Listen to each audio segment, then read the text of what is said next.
Play स्टोअरवर I got Karmayogi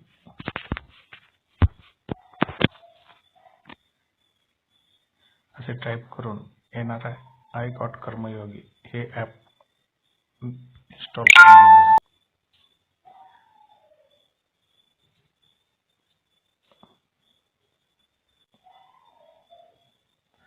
sign in या बटनावर click केल्यानंतर log in with password, log in with OTP असे दोन ऑप्शन येतील. आपण लॉग इन विथ पासवर्ड म्हटलं की त्यासाठी आपल्याला ईमेल टाकावा लागेल.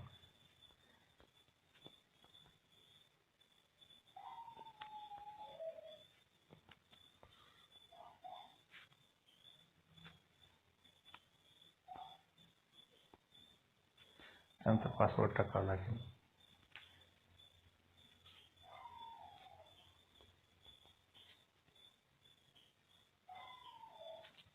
आय एम नॉट रॉबर्ट यावरती क्लिक करून लॉग इन करावं लागेल. लॉग इन या बटनावरती क्लिक. आणि दुसरी पद्धत म्हणजे log in with OTP.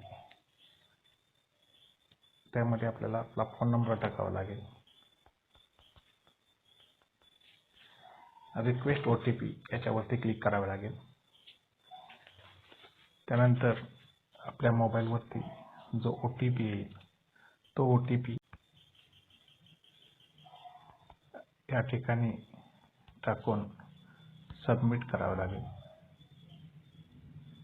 Submit केल्यानंतर आपल्यासमोर असं पेज ओपन होईल. त्यामध्ये आपली शासकीय कार्यालयाकडून जी माहिती आहे ती आधीच भरलेली असेल.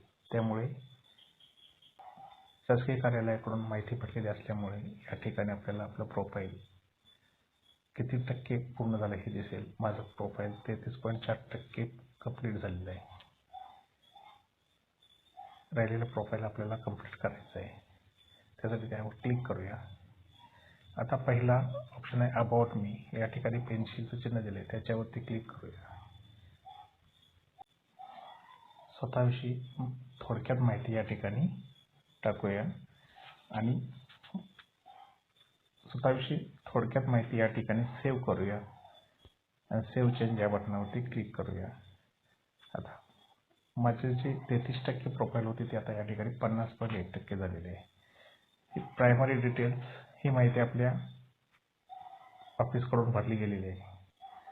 आता त्यामध्ये अदर डिटेल्स याच्यावरती क्लिक करूया.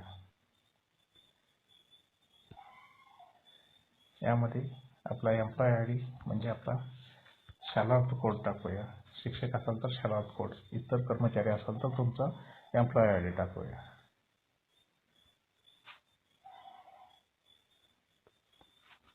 त्यानंतर ईमेल येईल, त्यानंतर जेंडर, त्यानंतर डेट ऑफ बर्थ, जन्मतारीख टाकून पुढे आपली कॅटेगरी म्हणजे आपण कोणत्या कॅटेगरीतले आहेत ती कॅटेगरी, त्यानंतर आपल्या पिनकोड,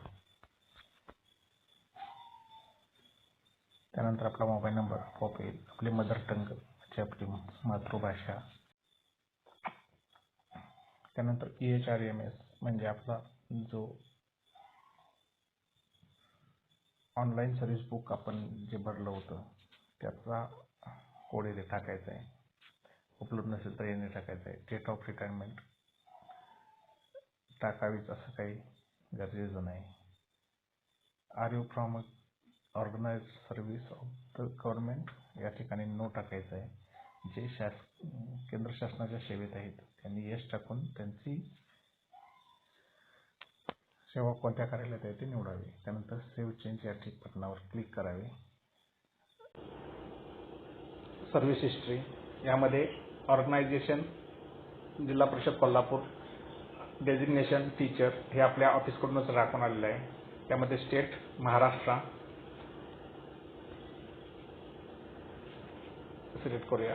डिस्ट्रिक्ट कोल्हापूर जो तुमचा असेल तो सिलेक्ट करा. त्यानंतर सर्व्हिस दिनांक आणि करंटली वर्किंग याच्यावरती टिक करायचं आहे. एंड डेट टाकण्याची काही गरज नाही. डिस्क्रिप्शनमध्ये अगदी थोडक्यात माहिती लिहायची आहे आणि अपडेट या बटनावरती क्लिक करायचं आहे. अपडेट या बटनावरती क्लिक केलं की आपली माहिती सेव्ह झालेली आहे. ते या ठिकाणी दिसेल आपल्याला. नंतर एज्युकेशन क्वालिफिकेशन याच्यावरती प्लस या बटनावरती क्लिक करायचं आहे. प्लस या बटनावरती क्लिक केल्यानंतर आपल्याला आपलं एज्युकेशन क्वालिफिकेशन जे काय असेल MA, BA, B.Ed, D.Ed वगैरे जे काय असेल ते निवडायचं आहे इथून. त्यानंतर फॅकल्टी निवडायची आहे, म्हणजे फील्ड ऑफ स्टडी, म्हणजे जर तुम्ही BA असेल, MA असेल, आर्ट्स, कॉमर्स, सायन्स असं निवडायचं आहे. ज्या संस्थेमधून आपण ते केलं ते म्हणजेच युनिव्हर्सिटी, शिवाजी युनिव्हर्सिटी माझी आहे. तुमची जी युनिव्हर्सिटी असेल किंवा जे कॉलेज असेल ते तुम्ही तिथं निवडायचं आहे. आणि त्यानंतर ज्या वर्षी ते तुम्ही केलं ते वर्ष निवडायचं आहे. त्यानंतर ते पदवी तुमची कधी पूर्ण झाली ते वर्ष निवडायचं आहे आणि अपडेट या बटनावरती क्लिक करायचं आहे. तुमची माहिती सेव्ह होऊन जाईल. अशा पद्धतीने तुमचं प्रोफाईल कंप्लीट होईल. माझं आता आहे 83.5% प्रोफाईल कंप्लीट झालेलं आहे. हे काही 100% प्रोफाईल कंप्लीट व्हावं अशी अपेक्षा नाही. धन्यवाद.